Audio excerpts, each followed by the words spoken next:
سلام و عرض ادب دارم خدمت تمام دوستای عزیزم. من ستاره هستم، معلم نقاشی برای کودکان، نوجوانان و بزرگسالان.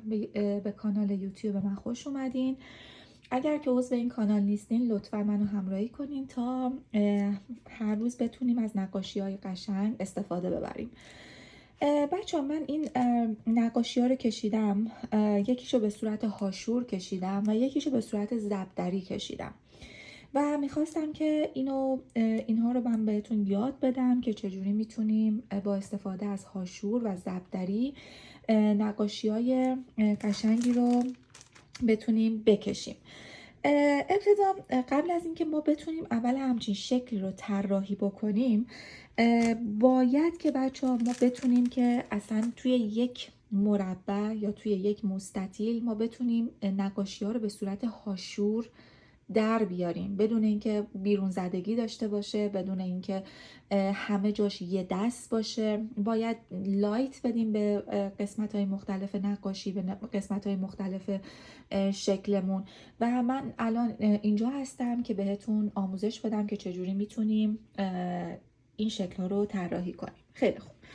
در ابتدا اگر که یه کاغذ یا یک مقوا دارین، توش یه چند تا مستطیل در بیارید و به صورت اول میخوام به صورت هاشور بهتون یاد بدم که چجوری میتونیم یه شکل رو هاشور بزنیم.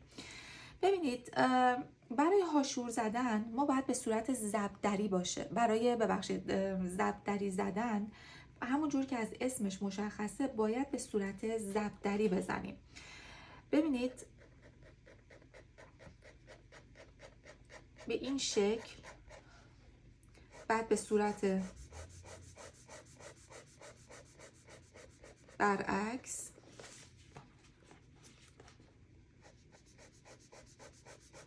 اصلا مهم نیست که زیر رنگ چه شکلیه، چون بعدش هاشورای ضبط‌درهای کوچیکتری زده میشه.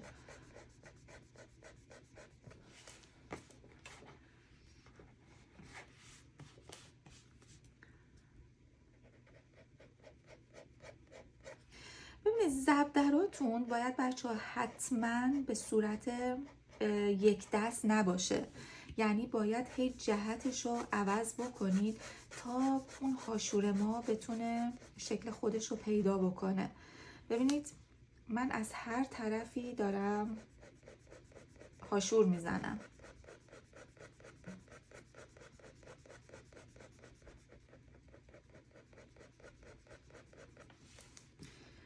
که ما بتونیم در واقع به شکلمون حجم بدیم.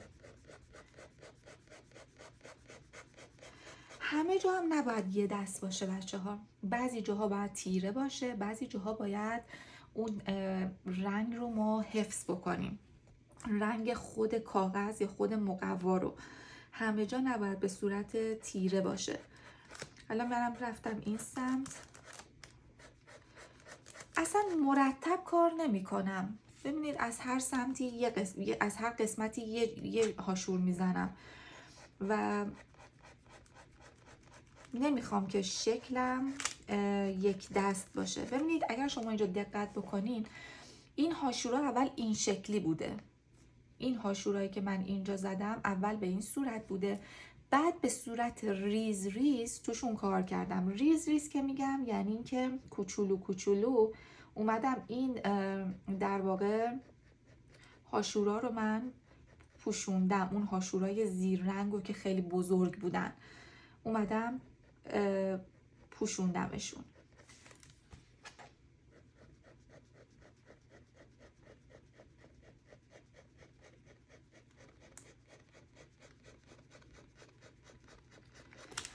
خواهشاً اگر توی خونه هر زمانی که فرصت دارین این مستطیل رو حتما بکشین و سعی کنید که هاشوراتون رو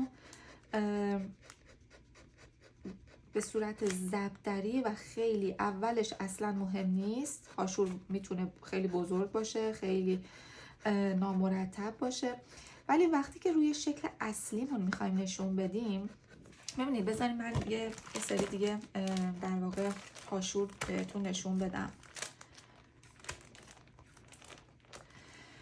این خانم رو ببینید کوزشو، این هم به صورت هاشور کار شده، لباسش به صورت هاشور کار شده، شالش به صورت هاشور کار شده، ولی اولش در واقع به همین صورت بوده، به صورت هاشورهای نامرتب و بعد به صورت هاشورهای خیلی ریز.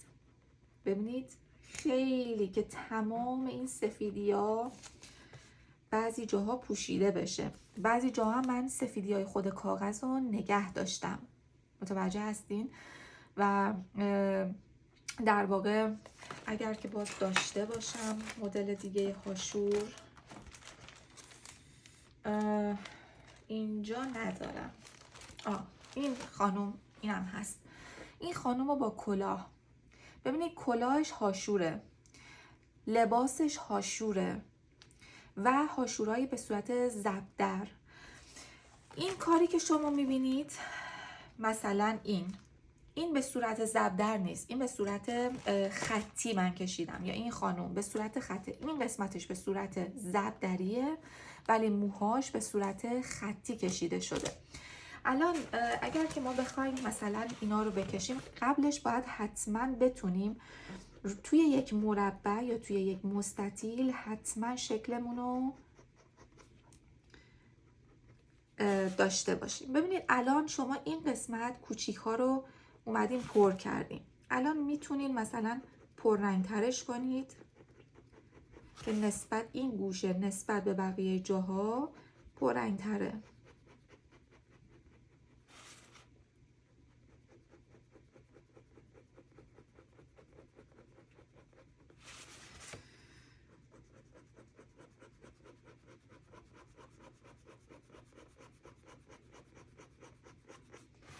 ببینید هی داره حجم میگیره. شما چندین بار فقط حواستون باشه همیشه. الان من در واقع کنار دستم دستمال کاغذی ندارم. هر زمانی که شما کارتون تموم میشه سعی کنم همیشه با خودکار بیک انجام بدین. خودکار بیک، حالا این مدلش من نمیدونم که این مدلش توی ایران هست یا نیست، ولی من مثلا از این مدل میکشم و از این دو مدل اینا حتما هست. اینا رو من مطمئنم که هست ولی اینو مطمئن نیستم که باشه.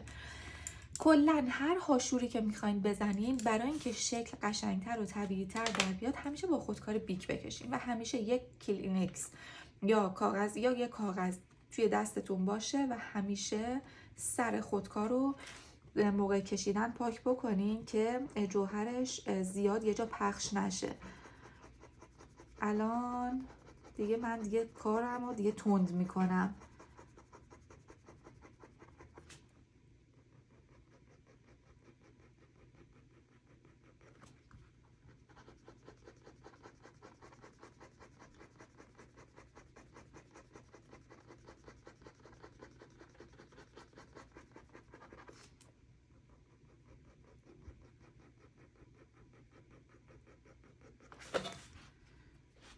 دیگه بچه همین جوری باید ادامه بدین تا بتونید به شکلتون حجم بدین.